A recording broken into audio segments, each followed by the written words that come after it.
Assalamualaikum semua. Selamat datang ke My Cempaka Channel. Hari ini, kita nak sembang pasal bulan paling best. Walau selapar sikit, iaitu bulan Ramadan.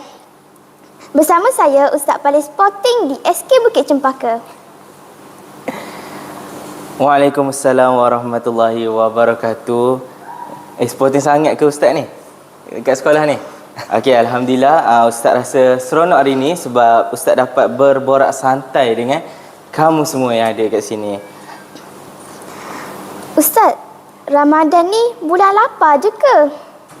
Bulan Ramadan ni bukan sekadar bulan untuk kita tahan lapar semata-mata.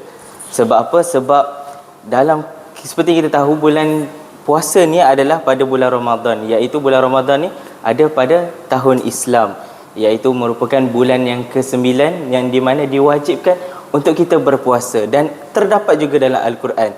Apa Allah sebut? Ya ayyuhallazina amanu kutiba alaikumussiyamu kama kutiba alal ladzina min qablikum la'allakum tattaqun, iaitu diwajibkan ke atas kamu berpuasa. Jadi sebab itulah dalam bulan Ramadan ni adalah bulan untuk kita kumpul pahala. Oh, jadi bukan kumpul kuih raya je lah ya? Betul tu. Bukan sekadar untuk kumpul kuih raya. Nanti kuih raya kita kumpul time hari raya nanti. Kenapa kita kena puasa ya Ustaz? Lapar tau. Okey.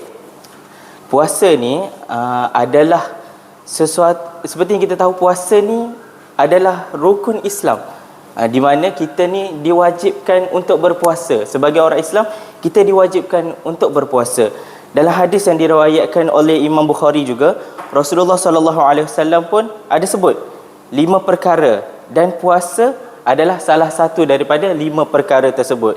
Jadi dalam bulan puasa ni bukan untuk tahan lapar semata-mata, tetapi puasa ni untuk melatih kita supaya kita sentiasa sabar, dapat kawal diri kita, supaya kita tidak melakukan perkara-perkara yang tidak elok.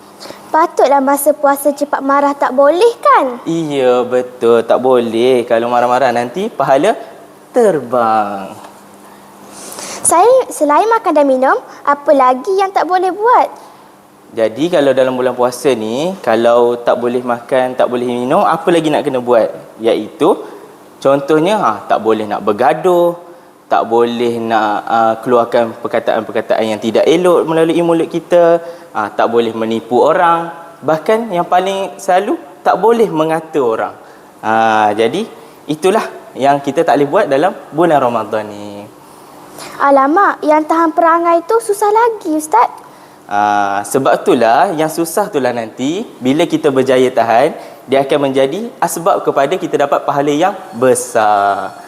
Ustaz, kenapa orang kata bulan Ramadan ni bulan paling best? Okey, kalau untuk pengetahuan kamu semua, jadi bila kata bulan Ramadan ni, setiap pahala yang kita laksanakan dilipat gandakan. Bukannya sekadar orang kata kita tunggu bulan Ramadan ni untuk ada bazar Ramadan, tak. Tapi kita dapat lihat perbezaan.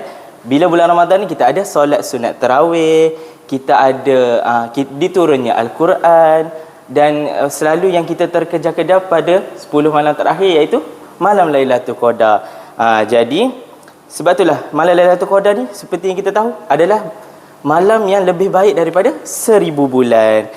Dan bagi pendapat Ustaz pula, dalam bulan Ramadan ni, benda yang paling kita semua nanti-nantikan sebagai orang yang berpuasa adalah momen kita berbuka puasa, iaitu kita makan tu dah satu nikmat, dan kita berbuka tu pula adalah satu pahala.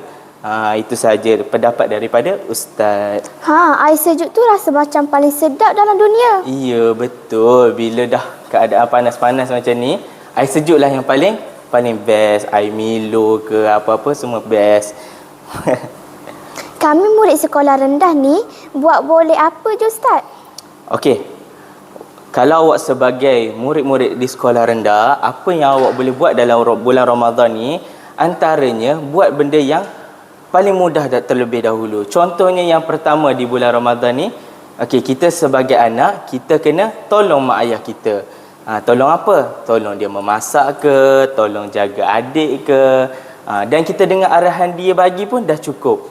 Tu pun dah cukup dapat pahala. Dan apabila kita dekat sekolah, kita dengar arahan guru, kita hormat kawan-kawan. Dan yang Ustaz nak tambah sikit, bila dalam bulan Ramadan ni, apa yang awak semua boleh buat adalah menambahkan amalan yang mudah-mudah dulu. Antaranya adalah berzikir, mengaji, senyum selalu, beri salam kepada guru-guru. Itu adalah benda yang kita nampak kecil, tapi hakikat pahala yang Allah berikan kepada kita mungkin lebih besar daripada apa yang kita sangkakan. Bestnya jadi Ramadan ni bukan bulan sedih, tapi bulan April dirikan, Ustaz. Ya, betul tu. Sebab apa? Sebab bulan Ramadan ni adalah bulan untuk kita dapat latih diri kita supaya kita dapat sediakan diri kita untuk menghadapi bulan-bulan yang lain. Contohnya bulan Zulkaidah nanti, Zulhijjah apa semua, kita boleh sediakan diri kita. Terima kasih Ustaz sebab sudi sembang santai dengan kami. Baiklah, sama-sama. Semoga semua murid di Sekolah Kebangsaan Bukit Cempaka ni dapat jadi anak yang soleh dan soleha. Baiklah semua, jangan lupa puasa penuh ya. Jangan separuh hari je. Jumpa lagi di My Cempaka Channel. Assalamualaikum dan selamat berpuasa.